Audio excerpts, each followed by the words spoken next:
స్థిరం. శ్రీ గురుభ్యో నమ. శ్రీ మహాగణాధిపతి నమ. శ్రీ మాత్రే నమ.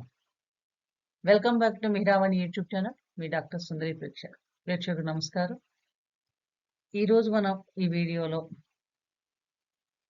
మొన్నటి దాకా మనకు 15వ తారీఖు దాకా వక్ర సంచారం చేసిన శని కుంభరాశిలో రుజు మార్గంలోకి వచ్చాడు. అంటే వక్రత్వం ఉన్నప్పుడు గ్రహాలు సహజంగా కొన్ని మార్పులకు లోనవుతూ ఉంటాయి. అలా మారినప్పుడల్లా వాటి ప్రభావం ద్వాదశ రాశుల మీద కూడా ఉంటూ ఉంటుంది. అలాంటి ఇప్పుడు ముఖ్యంగా శని భగవాన్, శని అంటేనే మనందరికీ తెలుసు కర్మకారకుడు. మకర కుంభరాశులకి ఆధిపత్యం వహిస్తాడు. ఈ గ్రహాలు వక్రత్వం చెందినప్పుడు, వక్రత్వం అంటే వెనక్కి మార్గాన్ని, అంటే వెనక్కి రుజు మార్గం కాకుండా వెనక్కి నడుస్తూ ఉంటాయి. ఆ వక్రత్వం చెందినప్పుడు కర్మ సంబంధించిన ఫలితాలు ఎక్కువగా ఇస్తూ ఉంటాడు. ఈ సమయంలో సహజంగా సూర్య చంద్రులు తప్ప మిగిలిన గ్రహాలన్నీ కూడా వక్రత్వం పొందుతూ ఉంటాయి. మధ్య మధ్య ప్రతి ఏడాది కూడా వక్రత్వం పొందుతూ ఉంటాయి. రాహు కేతువులు ఎప్పుడు అపసవ్య మార్గంలోనే సంచారం చేస్తున్నారు. అంటే వక్రత్వం చెందినప్పుడు గత కర్మ ఫలితాలను ఎక్కువగా ఇవ్వడం జరుగుతుంటుంది. ఇప్పుడు మనకి ప్రతి రాశిలో కూడా 30 ఏళ్లకు ఒకసారి శని ఒక్కొక్క రాశి మారుతూ వస్తుంటాడు. సంచారం 2.5 సంవత్సరాలు కూడా ఒక రాశిలో సంచారం చేస్తుంటాడు ఆయన. ఆ సంచారం చేసిన సమయంలో మధ్య మధ్య వక్రత్వం చెందుతాడు, అతిచారం అవుతాడు, స్తంభన కూడా జరుగుతుంది. ఇప్పుడు మనం చెప్పుకునేది ఏంటంటే వక్రత్వం కుంభరాశిలో స్వక్షేత్రం. శనికి కుంభరాశి స్వక్షేత్రం, మూల త్రికోణం కూడా. ఆ రాశిలో వక్రత్వం చెంది వక్రత్వం వీడాడు. 15వ తారీఖు నవంబర్ నుంచి వక్రత్వం వీడి రుజు మార్గంలో సంచారం చేస్తున్నాడు. అది కూడా మన శతభిష నక్షత్రం 4వ పాదంలో. ఇక అంటే శని సంచారం 29/3/25 దాకా కుంభరాశిలో సంచారం చేస్తాడు. శతభిష నక్షత్రంలోను పూర్వాభాద్ర 1, 2, 3 పాదాలతో సంచారం చేసి 30/3/2025 నాడు మీనరాశిలో ప్రవేశిస్తాడు. అంటే పూర్వాభాద్ర 4వ పాదంలో ప్రవేశిస్తాడు. అప్పటిదాకా కూడా మనకి మకర రాశి వారికి ఆఖరి ఫేజ్లో ఏలినాటి శని ఉంటుంది. కుంభరాశి వారికి ఏలినాటి శని ఉంటుంది. మీనరాశి వారికి కూడా ఏలినాటి శని ప్రభావంలో ఉంటాయి. అలాగే కర్కాటక రాశి వారికి అష్టమ శని దోషం ఉంటుంది. వృశ్చిక రాశి వారికి అర్ధాష్టమ శని దోషం. సింహరాశి వారికి గండక శని దోషం. ఇలా ఉంటాయి. అంటే ఈ సమయాల్లో శని ప్రభావాలు ట్రాన్సిట్ జరిగేటప్పుడు ఫలితాలు ఎక్కువగా ఇస్తూ ఉంటాడు వీరికి. అంతేకాకుండా మన జన్మజాతకంలో కూడా కుంభరాశిలో ఏమైనా గ్రహాలు ఉంటే దాని మీద సంచారం చేసినప్పుడు దానికి సంబంధించిన ఫలితాలు కూడా ఉంటాయి. అలాగే శనికి ప్రత్యేక దృష్టిలు ఉంటాయి. 3వ దృష్టి, 7వ దృష్టి, 10వ దృష్టి. 3వ దృష్టి అంటే మనకి మేషరాశి మీద ఉంటుంది శని దృష్టి. అలాగే 7వ దృష్టి సింహరాశి మీద, 10వ దృష్టి వృశ్చిక రాశి మీద ఉంటుంది. దీనివల్ల కూడా వీటి రాశులు కూడా ఎఫెక్ట్ అవుతాయి అన్నమాట ఈ సంచారంలో. మార్చి 29 దాకా కూడా శనికి రుజు మార్గంలోనే సంచారం చేస్తూ ఉంటాడు. శతభిష నక్షత్రం అనేది రాహు నక్షత్రం. అంటే రాహు ఎక్కడ ఉన్నాడు? మీనరాశిలో సంచారం చేస్తున్నాడు. అంటే ఇప్పుడు మనకి ఫలితాలు చూసినప్పుడు వీటన్నిటి కూడా గ్రహ గోచారం చూసుకొని ఈ రాశుల వారికి ఈ శని యొక్క ఫలితాలు ఇస్తూ ఉంటాడు కర్మకారకుడు. ఇక శని కారకత్వాలు చూసినప్పుడు శని ఏంటంటే కర్మకారకుడు, ఆయుష్ కారకుడు, అలాగే వృద్ధాప్యానికి కారకుడు, రోగకారకుడు. ఈయన అంటే మందుడు, అంటే నెమ్మదిగా చెరించేవాడు. ఫలితాలు ఒక్కొక్కసారి గ్రహ సంబంధ కాంబినేషన్స్ జరిగినప్పుడు ఈ మధ్య సమయంలో చంద్రుడు వస్తూ ఉంటాడు, రవి ట్రాన్సిట్ అవుతుంటాడు. దాన్ని బట్టి మనకి ఫలితాలు మారుతూ ఉంటాయి అన్నమాట.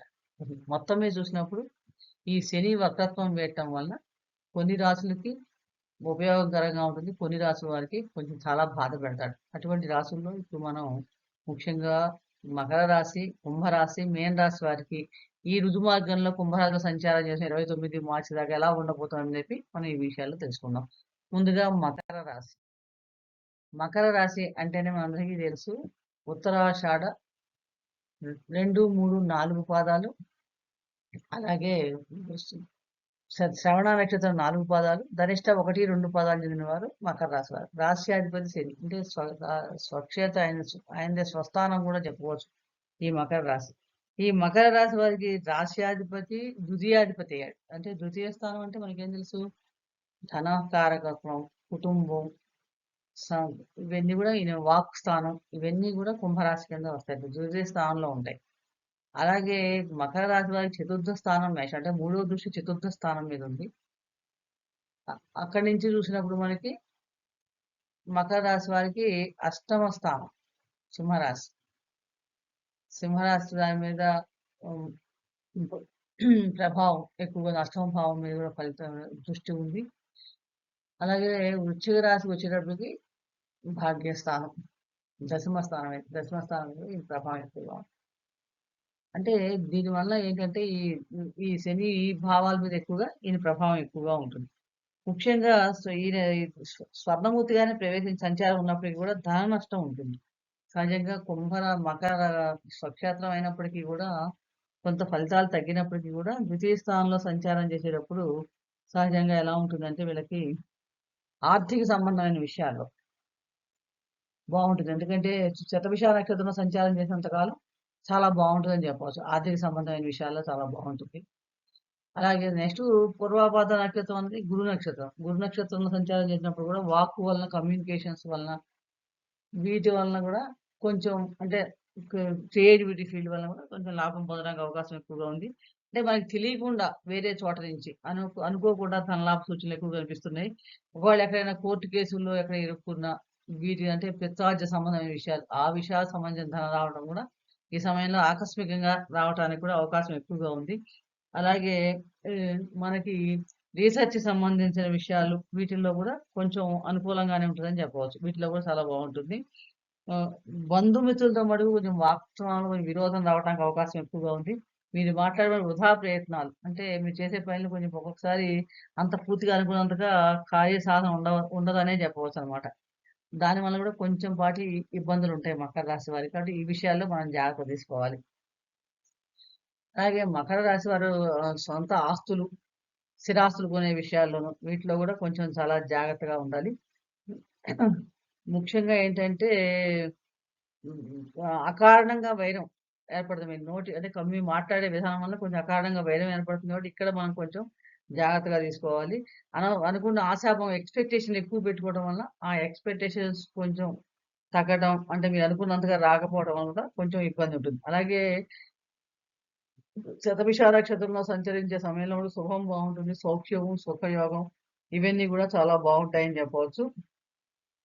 మొత్తం మీద మకర రాశి వారికి చాలా మటుకు అనుకూలంగానే ఉంటుందని చెప్పవచ్చు ఈ సమయంలో. కానీ కొన్ని విషయాల్లో మనం ఇందాక అనుకున్నట్టుగా ముఖ్యమైన విషయాలు జాగ్రత్త తీసుకోవాలి. ఆల్రెడీ ఏలినాటి శని చివరి స్టేజ్‌లో ఉన్నారు కాబట్టి, శని భగవానుడు చాలా మటుకు అనుకూలమైన ఫలితాలే ఇస్తాడు. కొత్త ఉద్యోగ ప్రయత్నాలు ఫలించడం గాని, ఇలాంటివన్నీ కూడా ఉంటాయి కాబట్టి, వీటికి సంబంధించిన విషయాల్లో చాలా జాగ్రత్తగా ఉండాలి. అంటే ఇక్కడ చాలా బావుంటాయి. పదవీ లాభం చివరిలో కొంచెం పదవీ లాభ సూచనలు, కష్టానికి తగ్గ ఫలితం ఉంటుంది. కొంచెం ముఖ్యంగా చెప్పే సలహా ఏంటంటే, మాటను మటుకు చాలా అదుపులో పెట్టుకోవాలి. దాని వల్లనే ఎక్కువగా ఇబ్బంది ఏర్పడుతుంది. కాబట్టి ఈ ఒక్క విషయం జాగ్రత్తగా తీసుకోండి. అలాగే మీరు మంచి శని భగవానుడు అనుకూలమైన ఫలితాలు ఇవ్వాలంటే జన్మ నక్షత్రం రోజున మీరు పుట్టిన నక్షత్రం ఏదైతే ఆ రోజు మీకు ఏ దశ నడుస్తుందో మీ జాతక ప్రకారం ఆ దశనాలు జపం చేసుకోండి.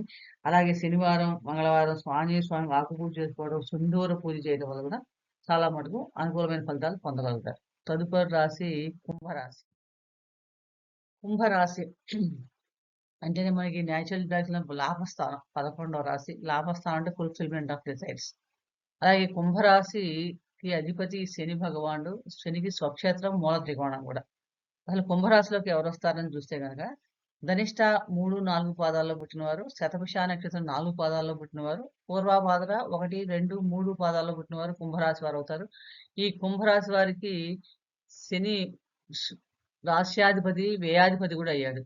ఈ రాశి వ్యయాధిపతి అవ్వడం వల్ల ఈయన ఎలాంటి ఫలితాలిస్తాడు? అంటే రాశిలోనే రుజుమార్గంలో సంచారం చేస్తున్నాడు.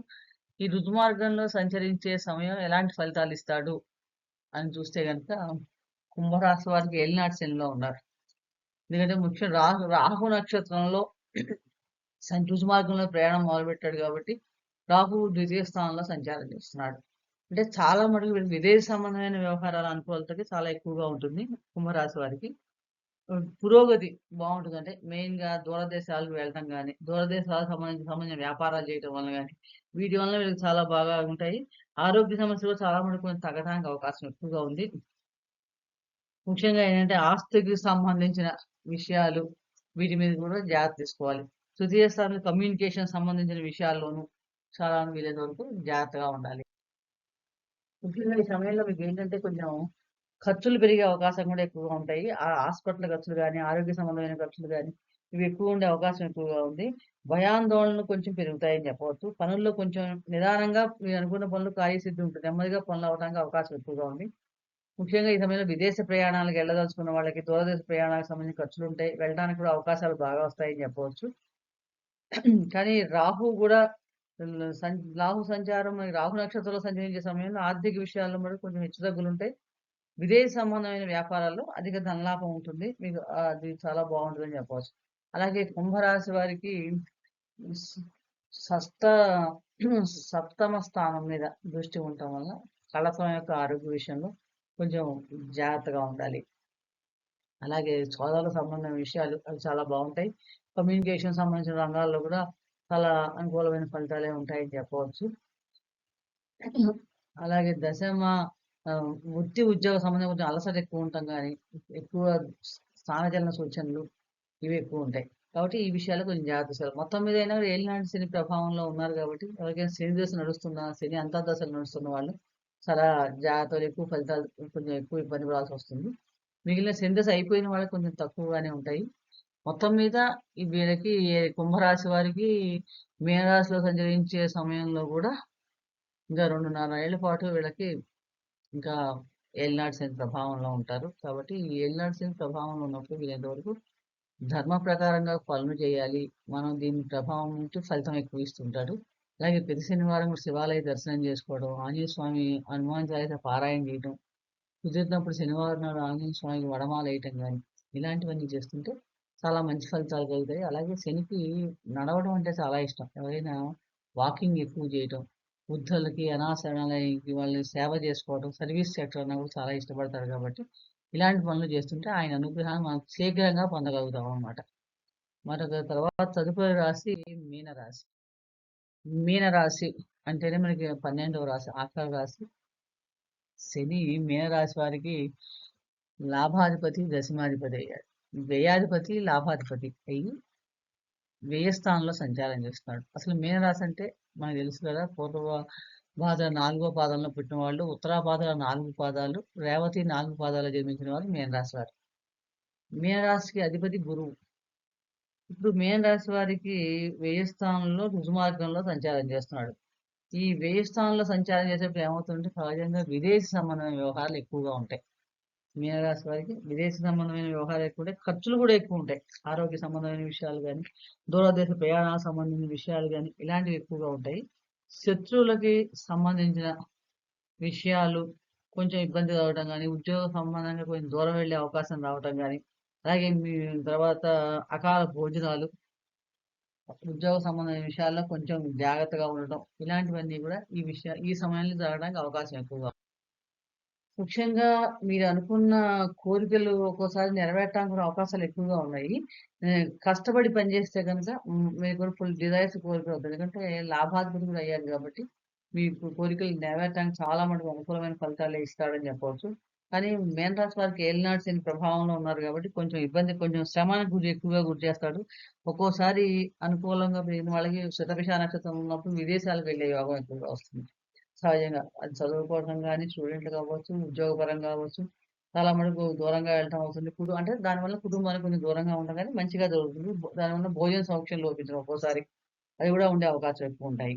ఆరోగ్య విషయంలో మటుకు చాలా మటుకు జాగ్రత్తగా ఉండాలి. ముఖ్యంగా ధన విషయంలో, ఖర్చుల విషయంలో మటుకు నియంత్రణ చాలా అవసరం. ఎందుకంటే అది లేనప్పుడు కొంచెం ఎక్కువ ఖర్చు పెట్టే అవకాశం కనిపిస్తూ ఉంటుంది. ఇక్కడ మనం కాలి వేళ్ళకి సంబంధించిన విషయాల్లోను వీటిలో కొంచెం జాగ్రత్తలు తీసుకోవాలి ఎక్కువగా.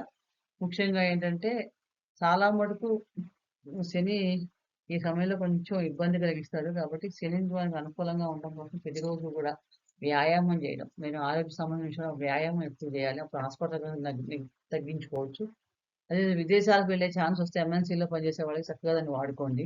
ఎవరైనా వెళ్ళాలనుకున్న వాళ్ళు కూడా ట్రై చేస్తే గనుక అవకాశాలు చక్కగా దానికి బాగా దొరుకుతాయి. వీసాలు దొరకటం గాని, ఉద్యోగాలు, చదువు కోసం వెళ్ళినా, దేనికోసం వెళ్ళినా కూడా మీకు అవకాశాలు రావడానికి ఇదొక మంచి ఛాన్స్ అని కూడా చెప్పవచ్చు.